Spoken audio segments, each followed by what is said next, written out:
So this is the first exercise. The first exercise, we're going to start, and we basically finna move the subclavian area, where you talk about the subclavian vein, and this is called the cervical area.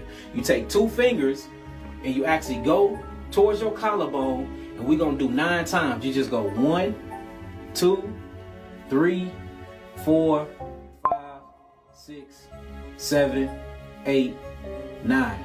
You're going to go to the other side. 1, 2, 3, 4, 5, 6, 7, 8, 9. Then you go to the axillary. So we move in cervical because that's where the subclavian is. Now we going axillary. Your axillary lymph nodes are right up under your armpit. And then you have mammary glands. Your mammary gland lymph node is right in your breast area. So we're going axillary. 1. And literally try to cuff and grab up under your underarm, because you got 7 lymph nodes right here. And this is why a lot of women get breast cancer, like you would call triple negative invasive HER2 positive ductal node carcinoma breast cancer, because they mammary gland, they mammary lymph node vessels are congested. And it's congested because it's backed up lymphatically in the gut. And I'm going to show you why. So you go to the axillary area, you get your finger, you just 1 and grab, pull it, for you can move those lymph nodes. 2, 3, 4, 5, 6, 7, 8, 9. Go over to the other side. 1, 2, 3, 4, 5, 6, 7, 8, 9. Now, once you do that, you're going to take your fingers, make the Star Trek sign. All right, you're going to go cervically behind your head. Now we're in the peripheral node area, because we're going cranial pressure. We need to relieve that. Put 2 of your fingers in front of your ears and put 2 of your fingers behind your ears, and make sure your thumb is down on your cervical. We get in the cervical area, plus we're getting the actual peripheral area at the same time, and go up and down. Because remember, you have lymph nodes behind your ear. A lot of y'all lymph nodes be swollen when y'all come see me. 1, 2, 3, 4, 5, 6, 7, 8, 9. Y'all see that? Now we're gonna go. We gotta go maxillary. Maxillary, remember, is right behind here. 1, 2, 3, 4, 5, 6, 7, 8, 9. Nasal. 1, 2, 3, 4, 5. My nose is gonna start running already. I feel it. 7, 8, 9. I'm already feeling my mucous membrane getting activated. I'm already feeling my lymphatic system relieving peripheral pressure. Peripheral pressure from my cranial area. And then we already know we have something called the lymphatic system, where you have these lymphatic vessels inside the brain, along with cerebrospinal fluid channels that open up metabolic pathways and detoxification pathways, where you can start draining all that lymph down. So now we took care of the axillary, and we took care of the actual peripheral, what you call cranial nerves. Now we go to the memory. Memories, you always do circle. 1, 2, 3, 4, 5, 6, 7, 8, 9. Coming down to the middle of your gut, you have something called the cisterna chyli. The cisterna chyli is one of the biggest lymph nodes in your body.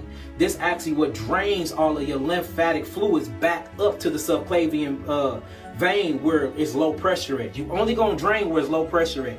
Your low pressure is always underneath your collarbone. So you take your hands like this, put it on your stomach, up and down. 1, 2, 3, 4, 5, 6, 7, 8, 9, 10. Take 2 of your hands, get your fingers, go down. 1, 2, 3, 4, 5, 6, 7, 8, 9, 10. Take those same fingers, go up, because we want to move this node. 1, 2, 3, 4, 5, 6, 7, 8, 9, 10.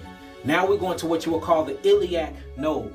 The iliac node is a part of the small intestines, and this is called, what they call it, the Peyer's patches, if y'all want to look it up. The iliac lymph node, or the Peyer's patches, is right here on your left side. Up and down. 1, 2, 3, 4, 5, 6, 7, 8, 9, 10. All right. Now we're gonna move all the way over, because now we got to go to the pelvic nodes, because you have pelvic. And notice every node I'm talking about, you get disease in: tumors, Alzheimer's, dementia. All this is peripheral, cranial lymph node congestion. You get down to the cervical area, it's always dealing with thyroid, whether it's Hashimoto's, whether it's hyperthyroidism, whether it's hyperthyroidism, whether it's grave disease. This is always dealing with that. Whether we're talking about epilepsy, seizures, that's dealing with what? Peripheral. That's dealing with what? Cranial. Now we're saying that all the thyroid and the parathyroid issue is dealing with cervical congestion in the lymph node. Then you go down, maxillary, breast cancer, congestive heart failure. You see that? Respiratory illnesses. Then we go down to the gut. That's where all disease really root from, because you at 95, they say 85, but it's really 95% of your so-called lymphatic, your immune system, which I call your lymphatic defense system, is in the actual gut.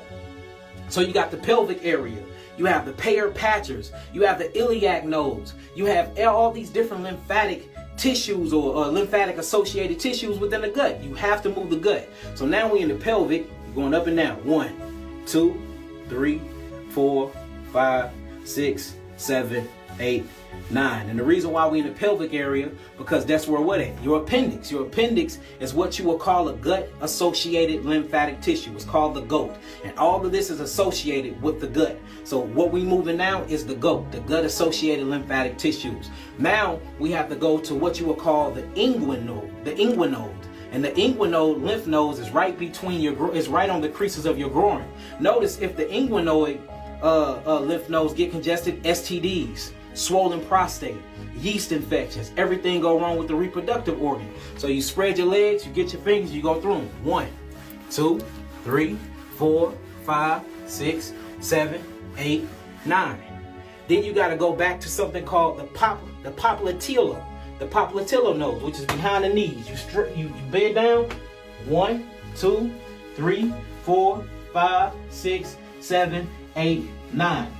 If the popliteal nodes get congested, guess what you got? Arthritis in the knees, arthritis in the joint, leg pain, edema. You start swelling up in the ankles. You start swelling up in the kneecaps. You start busting lymphatic capillaries. You see that? So if you go through this and you do what I just said, this will relieve all of that volumetric pressure, that peripheral pressure, that cranial pressure.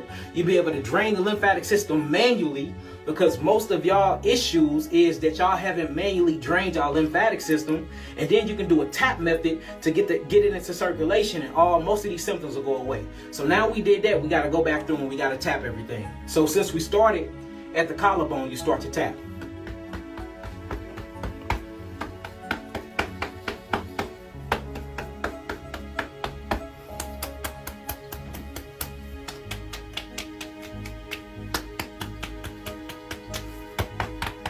You tap everything, you massage.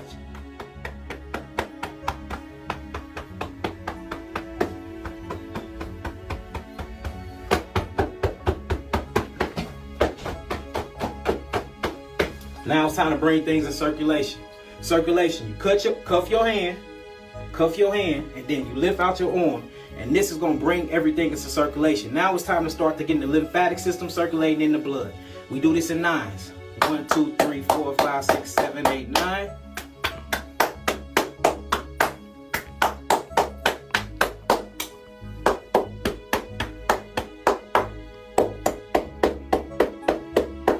Three times.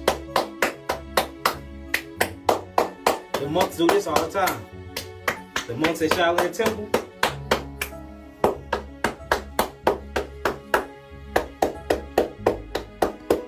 Now we know that the calf muscles is the second heart. It's actually what helps you get the blood throughout the body. So once you're done doing this lymphatic manual movement or manual draining exercise, you have to pump everything by way of the blood and by way of the lymphatic system. You don't have to jump on your feet. Just get on your tippy toes and you're going to do 20 of these.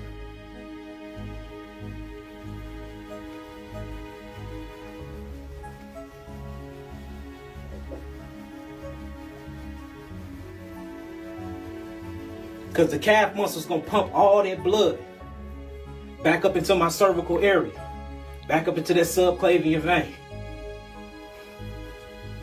And we done. Get loose. Do that every morning, every rising when you get up. I promise you, your lymphatic system will move, your glymphatic system will move. That's free knowledge, free information. You didn't need to come to the clinic. You didn't need to come see me. You didn't have to buy no herbs. You didn't have to do nothing. All you have to do is do that for free, and it will change your life. Promise you.